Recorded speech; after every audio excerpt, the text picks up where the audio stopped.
Tak mungkin bagi suatu organisasi ataupun perusahaan, bahkan yang telah dianggap sukses sekalipun, yang tidak pernah mengalami hal yang disebut dengan challenges, problems, or troubles. Tak terkecuali untuk salah satu perusahaan kedai kopi terbesar di dunia, yaitu Starbucks.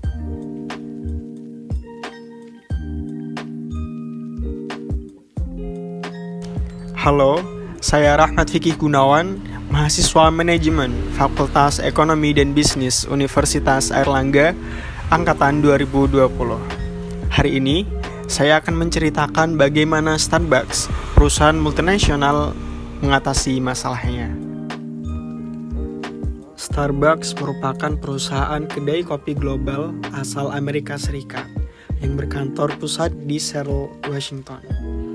Pada tahun 2021, Starbucks melaporkan net income yang didapatnya sebesar 4.2 billion US dollar melalui total sales atau total revenue sebesar 24.61 billion US dollar.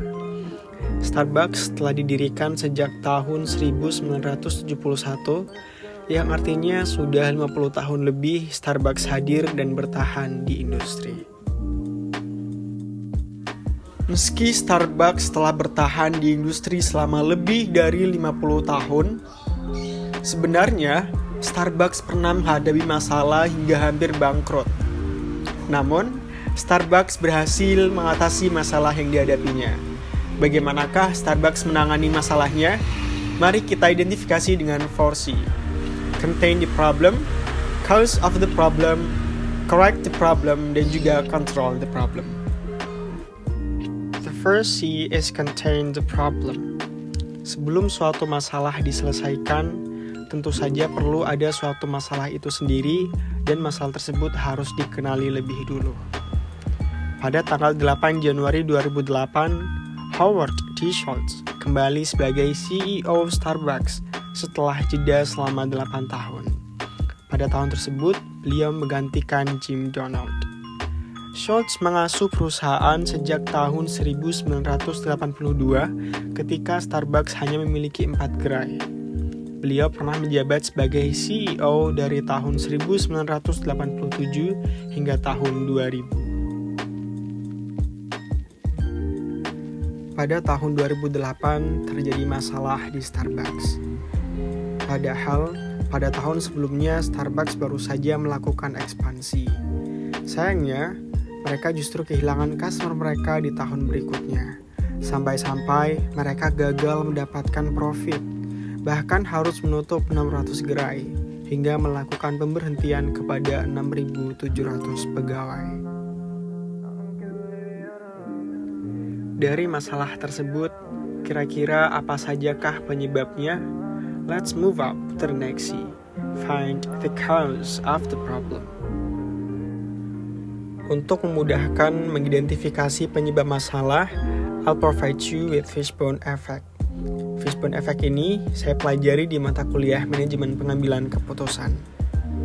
Dari aspek yang pertama, yakni people. Saat itu, banyak sekali barista yang masih inkompeten karena turnover yang tinggi dan juga akibat ekspansi pada tahun sebelumnya yang banyak rekrutmen tetapi belum ada training. Tidak hanya itu, saat itu juga hanya sedikit barista yang bisa mengingat nama kliennya, sehingga meningkatkan tingkat dissatisfaction pelanggan. Hal itu menyebabkan Starbucks kehilangan customer mereka. Aspek yang kedua yakni prosedur. Pada tahun 2008, mesin kopi besar menyembunyikan proses pembuatan kopi, sehingga menurunkan tingkat kepercayaan pelanggan terhadap Starbucks. Dari segi place, terdapat 80 toko baru yang didirikan di Cina. Sayangnya, toko tersebut tidak didahului dengan adanya approach atau pendekatan kepada target market. Selain itu, ribuan retail store didirikan tanpa adanya pertimbangan tentang kompetitor, sehingga mereka justru kalah dengan kompetitor dan tidak bisa mendapatkan customer dengan baik. Dari segi measurement, terdapat kesalahan tak terduga atau unexpected error dari pengukuran pasar atau market measurement yang dilakukan pada tahun 2007 untuk ekspansi. Sehingga ekspansi tersebut justru tidak mendukung peningkatan penjualan dan profit di Starbucks. Dari segi policies atau kebijakan, yakni adanya policy atau kebijakan yang tidak market oriented, yang justru tidak berorientasi pada marketnya atau customernya. Selain itu, adanya same policies atau kebijakan yang sama untuk seluruh retail store yang ada di seluruh dunia. Padahal, beda negara, beda budaya, beda daerah, beda pula seleranya. Oleh karena itu, Starbucks justru kehilangan customer mereka dan tidak menjangkau customer-customer di tempat yang baru ekspansi.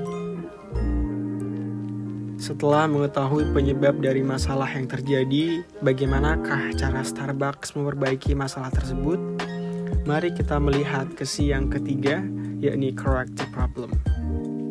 Starbucks melakukan beberapa hal untuk memperbaiki masalah yang terjadi. Yang pertama, Starbucks menggeser fokusnya dari birokrasi ke customer. Yang kedua, Starbucks meluncurkan My Starbucks Idea untuk membangun brand trust. Melalui My Starbucks Idea, customer sendiri yang memberikan ide kepada Starbucks, sehingga inovasi yang dilakukan oleh Starbucks relevan dengan apa yang diinginkan oleh pelanggan. Yang ketiga, Starbucks memulai penawaran personalisasi dengan My Signature Starbucks. Hal ini memberikan customer kesesuaian untuk menciptakan resep Starbucks mereka sendiri yang sesuai dengan seleranya sendiri. Yang keempat, Starbucks memulai localization branding agar citra yang mereka miliki dapat diterima oleh target market di wilayah retail store. Yang kelima, Starbucks merilis Starbucks Mobile App untuk membuat pelanggan lebih dekat. Dan yang keenam, Starbucks memberikan berbagai training untuk karyawannya seperti Starbucks Masterclass, Retail and Training Education. Eits, Starbucks didn't stop there. Starbucks berlanjut ke si yang keempat, yakni control the problem. Starbucks melakukan kontrol dengan mengukur apakah masalah terselesaikan, dan jawabannya adalah ya. Sejak tahun 2009, market value Starbucks selalu tinggi dan cenderung meningkat. Profit juga selalu positif dan cenderung tinggi. Untuk memastikan masalah yang sama tidak terulang kembali, Starbucks menambah pelayanannya sebagai berikut. Yang pertama, terdapat Starbucks Customer Email Survey. Yang kedua, Starbucks Website Submit Your Idea. Dan yang terakhir, Starbucks Customer Care. Setelah mengidentifikasi keberhasilan Starbucks dalam menghadapi masalahnya menggunakan 4C, mudah-mudahan kita juga bisa mengimplementasikan 4C dalam permasalahan kita sehari-hari, baik kecil ataupun besar, mulai dari contain the problem, find the cause of the problem, correct the problem, dan juga control the problem. Untuk video kali ini, Vicky mengucapkan terima kasih yang sebesar-besarnya kepada Ibu Febriana selaku dosen pengampu untuk manajemen pengambilan keputusan serta dosen-dosen yang lainnya yang ada di Departemen Manajemen Fakultas Ekonomi dan Bisnis Universitas Airlangga. Semoga seluruh dosen di sana senantiasa sehat dan bahagia, dan mudah-mudahan Vicky bisa mendapatkan nilai A untuk mata kuliah ini. Apabila terdapat salah kata, Vicky mohon maaf yang sebesar-besarnya. Vicky yakin itu murni karena Vicky seorang manusia. Apabila vlog ini mengandung kebenaran, Vicky yakin datangnya dari Tuhan. Sekian dan terima kasih. Sampai jumpa di vlog berikutnya. Bye.